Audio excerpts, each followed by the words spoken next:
धोखेबाजी, विश्वासघात, राजनीतिक गिरावट की कहानी है महायुति गठबंधन। बहुमत है, सब कुछ है, 10 दिन हो चुके हैं और सरकार बनाने का दावा तक ये लोग नहीं कर रहे। नमस्कार, आप देख रहे हैं आपका अपना चैनल न्यूज इंडिया। मैं हूं आपके साथ गौरव किशोर शर्मा और आज हम चर्चा करेंगे महाराष्ट्र का बॉस कौन है। महाराष्ट्र में महायुति को मिले मैंडेट को आज 10 से ज्यादा दिन हो चुके हैं, लेकिन अभी तक महाराष्ट्र का बॉस आखिर कौन होगा, इस पर अभी तक कोई नाम निकलकर सामने नहीं आया है। महायुति में अंदरूनी चल रहे वाद विवाद से भी पर्दा हट चुका है। एकनाथ शिंदे अपना समर्थन भारतीय जनता पार्टी को दे चुके हैं, तो वहीं अजित दादा पवार की एनसीपी बीजेपी को अपना समर्थन दे चुकी है। यह बात भी गाहे बगाहे कही जा चुकी है कि बीजेपी के अलावा दोनों सहयोगी दलों को एक एक उप मुख्यमंत्री का पद मिलेगा। आज हम इसी पर चर्चा करेंगे। महाराष्ट्र के विधानसभा चुनाव में भले ही महायुति ने एकनाथ शिंदे के फेस पर चुनाव लड़ा, लेकिन नतीजों के बाद बीजेपी मुख्यमंत्री की रेस में सबसे आगे है। हैरानी की बात यह है कि बहुमत मिलने के बाद भी महायुति यह तय नहीं कर पा रही है कि उसका नेता कौन होगा। कठिन से कठिन मुद्दों को चुटकियों में हल करने वाली बीजेपी के चाणक्य भी इसका हल नहीं निकाल पा रहे हैं। ऐसे में क्या समझा जाए? क्या शिंदे बीजेपी पर भारी पड़ रहे हैं या फिर कोई और बात है जो बीजेपी को सीएम के नाम की घोषणा करने से रोक रही है? इसी पर आधारित देखिए न्यूज इंडिया की ये एक्सक्लूसिव रिपोर्ट। तो मुख्यमंत्री को लेकर के हम नहीं समझते हैं कि कोई विवाद है। निर्णय बीजेपी का हाईकमांड ने लेना है, किसको मुख्यमंत्री बनाना है। सरकार स्थापित हो जाएगी, अच्छी तरह से हो जाएगी।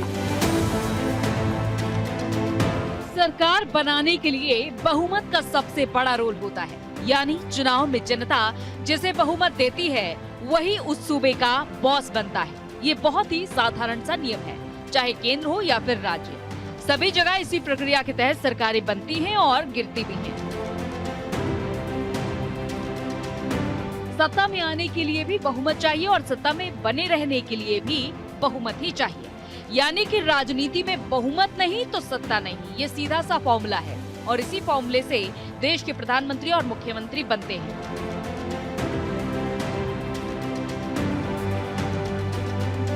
लेकिन महाराष्ट्र में बहुमत को लेकर थोड़ी कहानी अलग है। यहाँ स्पष्ट बहुमत मिलने के बाद भी महायुति अभी तक मुख्यमंत्री पद का चेहरा तय नहीं कर पाई है। बता दें कि महाराष्ट्र में विधानसभा चुनाव 2024 के नतीजों को आए 8 दिन हो चुके हैं, लेकिन अब भी राज्य में सीएम को लेकर सस्पेंस बरकरार है।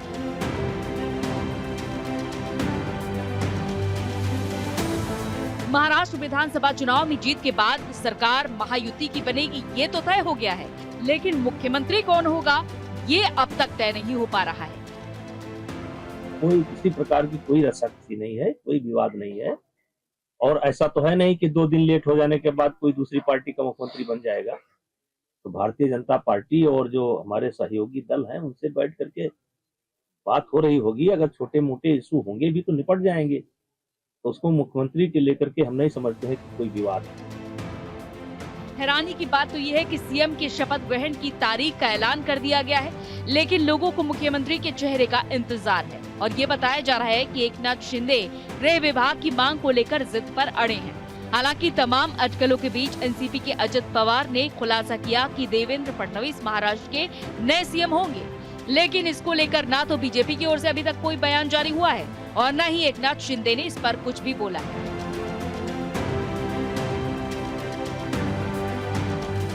हालांकि शिंदे बार बार बीजेपी को समर्थन देने की बात तो कह रहे हैं और इससे लगता है कि शिंदे सीएम पद की रेस से इस बार बाहर है। इसके पीछे बड़ी वजह है। दरअसल महाराष्ट्र चुनाव में बीजेपी को सबसे ज्यादा सीटें मिली हैं, वहीं एकनाथ शिंदे की पार्टी दूसरी सबसे बड़ी पार्टी है और ऐसे में बीजेपी की ओर से देवेंद्र फडणवीस को सीएम पद की रेस में सबसे आगे माना जा रहा है। अभी थोड़ा देर हुई, बात सही है। माननीय एकनाथ शिंदे जी नाराज है, बात सही है, लेकिन अभी उसमें जो भी निर्णय है, निर्णय बीजेपी का हाईकमांड ने लेना है किसको मुख्यमंत्री बनाना है।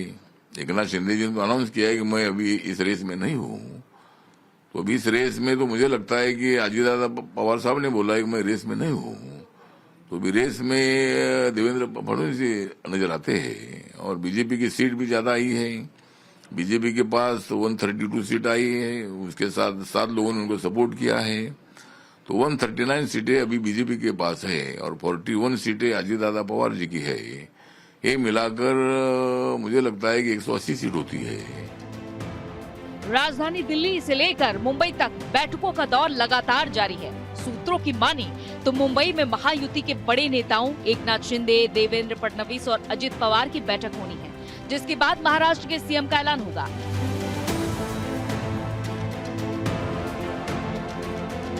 हालांकि अभी इस तरह के कयास लगाए जा रहे हैं, लेकिन बैठक के बाद सीएम फेस पर फाइनल मुहर लगेगी या नहीं, इस पर कुछ भी कहना मुश्किल है। मैं इतना ही कहूंगा, इतनी योजनाएं 2.5 साल में करने वाली ये ऐतिहासिक सरकार है और ये सुनहरी अक्षरों में लिखा जाएगा, ये भी मैं बताता हूँ, क्योंकि हर घर में कुछ ना कुछ, ये सर्वसामान्य आम आदमी का सरकार है, गरीबों का सरकार है, ये हम बोलते थे, वैसे करके दिखाया है। इसलिए 2.5 साल में उन्होंने हमें इतना बड़ा आशीर्वाद दिया है कि पूरी तरह विपक्ष को विपक्ष नेता भी नहीं मिला है। इससे आप पता करो कि ये सरकार ने इतने कम समय में हमने जो काम किया है, इसका नतीजा है। और मैंने पूरी तरह कहा है, मोदी जी, अमित भाई जो कहेंगे उसे पूरा हमारा समर्थन है। और निश्चित रूप से अभी मैं एक ही बात कहता हूँ, सरकार स्थापित हो जाएगी, अच्छी तरह से हो जाएगी। कोई किसी में हमारे सभी तीनों दलों में समन्वय है। और हमें क्या मिला और इससे ज्यादा हम जनता को क्या देंगे, महाराष्ट्र को क्या देंगे। अभी हमारी जिम्मेदारी बढ़ गई है, क्योंकि महाराष्ट्र की जनता ने हमें भर भर के दिया है। अभी हमें उनका विकास करना है, ये योजनाएं को आगे बढ़ाना है, इस पे पीछे हम काम करेंगे। ऐसे में सवाल उठता है कि जब बहुमत है तो फिर सीएम फेस पर बात क्यों नहीं बन पा रही है। सूत्रों की माने तो एकनाथ शिंदे सीएम की कुर्सी जाने के बाद बीजेपी से बड़ी सौदेबाजी कर रहे हैं, जो कि बीजेपी आलाकमान के लिए टेंशन की बात है।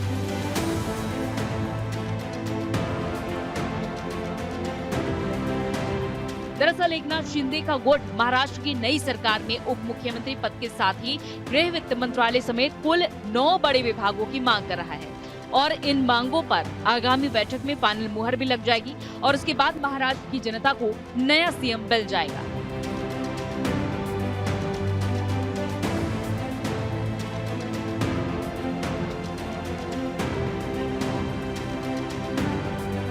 बीजेपी के लिए एकनाथ शिंदे को साथ लेकर चलना बेहद जरूरी है, क्योंकि एकनाथ शिंदे के बिना बीजेपी बहुमत से दूर हो जाएगी। इसीलिए बीजेपी शिंदे के साथ सामंजस्य बिठाने में जुटी हुई है। ऐसे में देखना ये अहम होगा कि बीजेपी शिंदे को कहां तक साध पाती है। न्यूज़ इंडिया के लिए संजीव कुमार की रिपोर्ट। महाराष्ट्र में महायुति के हाल पर महाविकास अघाड़ी के नेता जमकर चुटकी ले रहे हैं।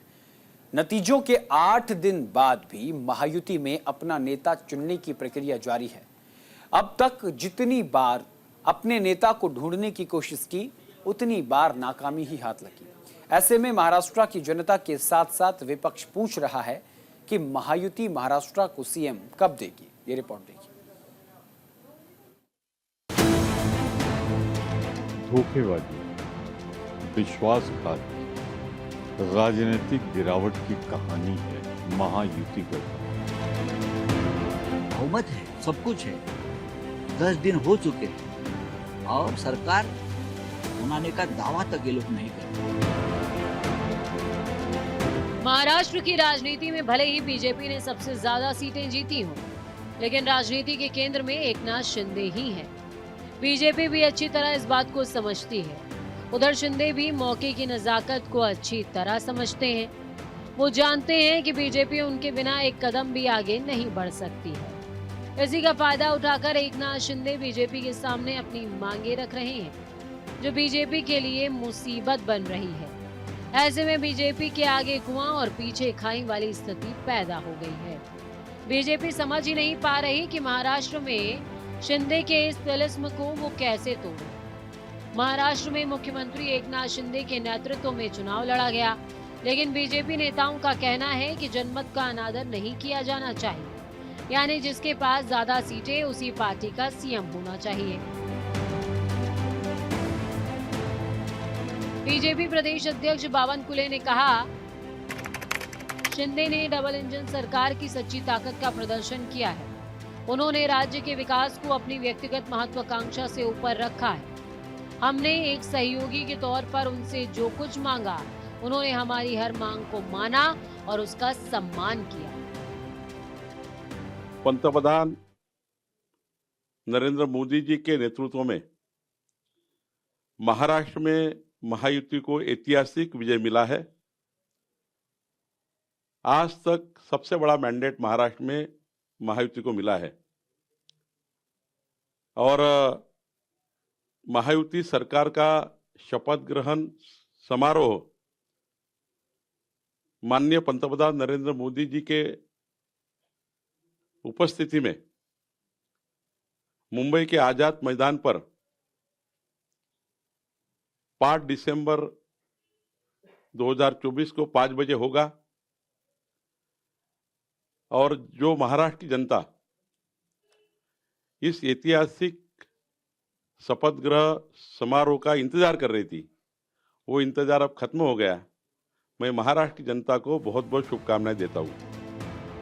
उधर विधानसभा चुनाव में मिली हार से बौखलाए विपक्ष ईवीएम के साथ साथ सीएम नेम में देरी को लेकर भी तंज कस रहे हैं। शिवसेना यूबीटी नेता प्रियंका चतुर्वेदी ने अब तक प्रदेश के नए मुख्यमंत्री का ऐलान न करने को लेकर एनडीए पर तंज कसा।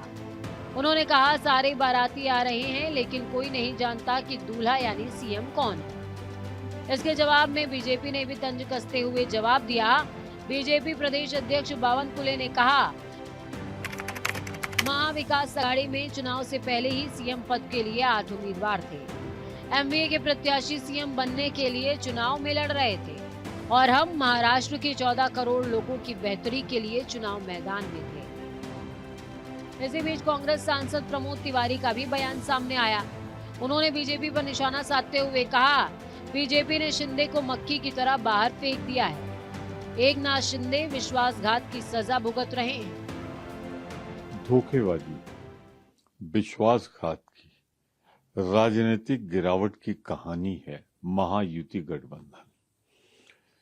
पहले वर्तमान कार्यवाहक मुख्यमंत्री जी शिंदे साहब धोखा देते हैं अपने राजनीतिक गुरु के परिवार को, ठाकरे परिवार को। भाजपा उन्हें मुख्यमंत्री बनाती है, फिर जब इस्तेमाल कर लिया, उनको सब कुछ कर लिया, तो यूज एंड थ्रो पॉलिसी के तहत उनको निकाला और दूध में मक्खी की तरह फेंक दिया। विश्वासघात किया था शिंदे साहब ने, उसकी सजा भुगत है। इसी बीच कांग्रेस ने भी सीएम फेस के लिए जारी बैठकों पर तंज कसा। उन्होंने कहा, पहले से ये तय था कि महाराष्ट्र में बीजेपी का सीएम होगा, तो फिर इस तरह सस्पेंस बनाकर बीजेपी क्या साबित करना चाहती है? ऐसा कोई बड़ी बात नहीं है। सस्पेंस क्यों बना रखा है कई दिनों से, और कई दिनों से कभी दिल्ली में मीटिंग, कभी महाराष्ट्र में मीटिंग। ये नौटंकी मेरे समझ में नहीं आ रही है। इनकी हिम्मत नहीं है, एनसीपी और शिवसेना की हिम्मत नहीं कि ये आंख उठा करके देख लें, क्योंकि 70,000 करोड़ का आरोप तो अजित पवार के ऊपर लगा हुआ था और शिंदे ने 100 50 करोड़ रुपए देकर के एमएलए खरीदे थे। वो सब मामले तो इनके पास है ही हैं, तो जो हुक्म करेंगे वैसे होगा। और मोस्ट प्रॉब्ली मुख्यमंत्री डिसाइडेड है, पहले से भी डिसाइडेड था बीजेपी सत्ता में आएगी और बीजेपी का मुख्यमंत्री होगा, चुनाव के पहले ही था। तो लेकिन जनता को मूर्ख बनाने के लिए या कंफ्यूजन पैदा करने के लिए नौटंकी किया ये सब, लेकिन पहले से ही जग जाहिर था, जो समझदार लोग हैं, कि बीजेपी का ही मुख्यमंत्री होगा। उधर शिवसेना यूबीटी के नेता संजय राउत ने भी सीएम फेस के शपथ ग्रहण समारोह के आयोजन करने पर तंज कसा। उन्होंने 5 दिसंबर का वक्त तय करने पर कहा, ऐसी घोषणाएं करने का काम राज्यपाल का है और बावन कुले राज्यपाल नहीं है। बहुमत है, सब कुछ है, 10 दिन हो चुके हैं और सरकार बनाने का दावा तक ये लोग नहीं करते। अब तक ये उनके जो विधायक दल का नेता नहीं चुन पाए हैं, 10 दिन हो गए। हाँ, क्या चल रहा है? और उनके जो प्रदेश के अध्यक्ष है बीजेपी के मिस्टर बावनकुळे, वो नागपुर में बैठे और वो आदेश देते हैं कि 5 तारीख को सरकार बनेगी, शपथ लेगी। क्या ये उनको राज्यपाल बनाया है क्या? राज्यपाल के अधिकार ये लोगों ने हाथ में लिए हैं। राज्यपाल ने यहाँ राष्ट्रपति शासन लगाने की सिफारिश करनी चाहिए। इतना यहाँ मेस हो चुका है। विपक्ष ने जिस तरह से ईवीएम का मुद्दा गरमाया है, उसी तरह मराठा आरक्षण का मुद्दा भी फिर गरमाने की संभावना है। ऐसे में महायुति फूंक फूंक कर कदम रख रही है। दरअसल महायुति के नेता जानते हैं कि अगर आरक्षण के मुद्दे ने तूल पकड़ा तो उसे संभालना मुश्किल हो जाएगा। इसी बीच शिंदे ने उन अफवाहों पर भी पूर्ण विराम लगा दिया जिसकी आड़ में विपक्षी नेता लगातार सियासत कर रहे थे। शिंदे ने साफ तौर पर कहा कि वो पीएम मोदी और गृह मंत्री अमित शाह के हर फैसले के साथ हैं। शिंदे के इस बयान से पक्की मुहर लग गई कि महाराष्ट्र का सीएम कौन होगा, इसका फैसला बीजेपी तय करेगी। अब सवाल ये है कि फील्डिंग तैयार है, सियासी पिच पर सेंचुरी मारने के लिए खिलाड़ी भी तैयार है। अब इंतजार एम्पायर के फैसले का है। यानी जैसे ही दिल्ली से नाम फाइनल हो जाएगा, वैसे ही महाराष्ट्र को सीएम मिल जाएगा। न्यूज इंडिया के लिए संजीव कुमार की रिपोर्ट।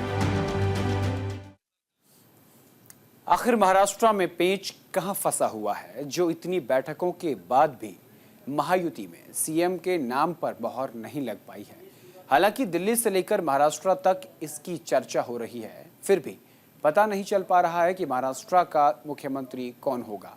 ऐसे में सवाल है कि जब महायुति गठबंधन के पास बहुत है तो फिर वो अपना नेता क्यों नहीं चुन पा रहा है? कहीं एकनाथ शिंदे तो बीजेपी का खेल नहीं बिगाड़ रहे, या फिर भारतीय जनता पार्टी छत्तीसगढ़, मध्य प्रदेश और राजस्थान की तरह एक नए प्रयोग की तलाश में है? ये रिपोर्ट देखिए।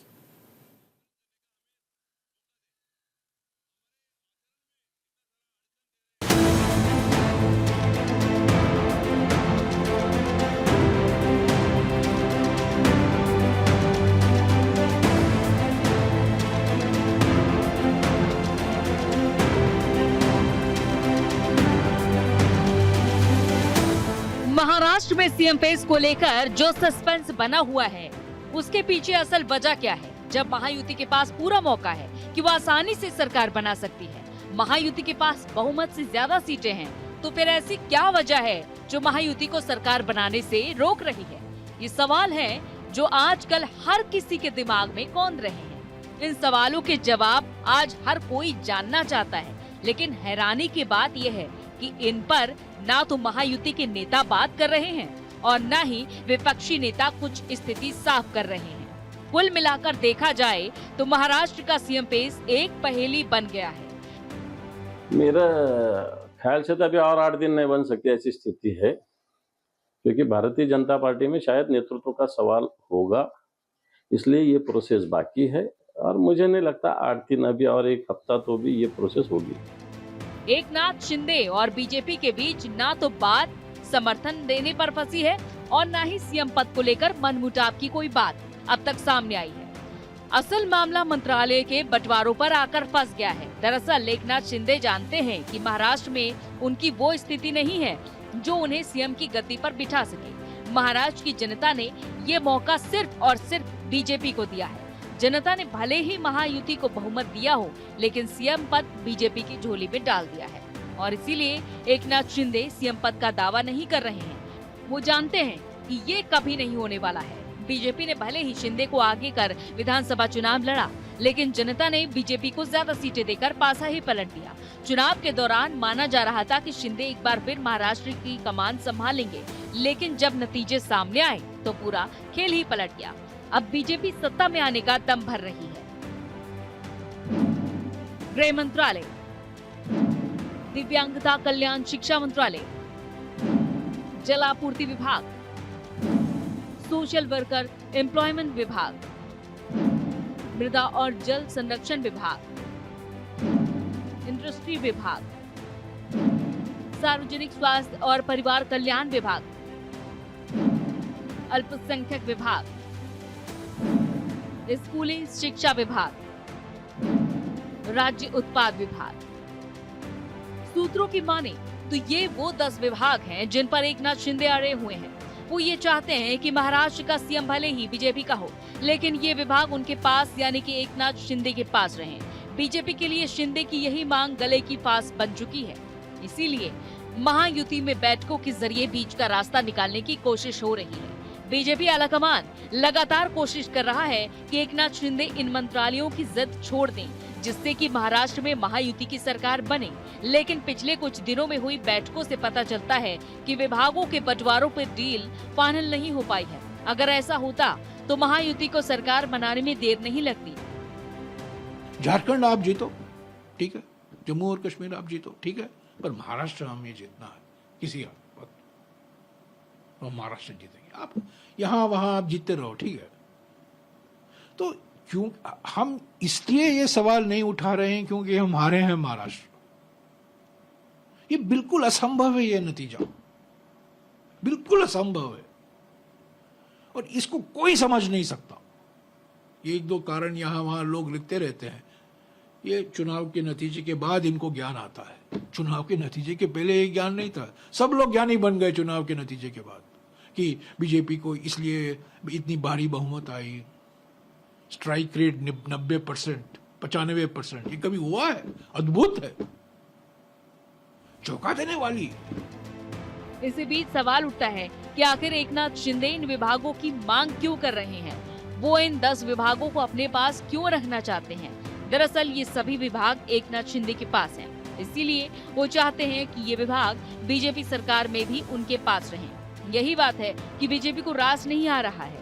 वो एकनाथ शिंदे को समझाने की कोशिश कर रहे हैं कि हालात बदल चुके हैं, इसीलिए अब विभागों का बंटवारा बीजेपी करेगी, ना कि एकनाथ शिंदे। लेकिन शिंदे पीछे हटने को तैयार नहीं है। सूत्रों के मुताबिक इसीलिए महाराष्ट्र में सीएम फेज नतीजों के 8 दिन बाद भी पर्दे के पीछे ही है। इससे इतना तो साफ हो गया है कि जब तक एकनाथ शिंदे और बीजेपी के बीच सीटों के बंटवारे पर सहमति नहीं बन जाती है, तब तक महाराष्ट्र को सीएम नेम नहीं मिलेगा। ऐसे में देखना होगा कि अब बीजेपी इसका क्या तोड़ निकालती है।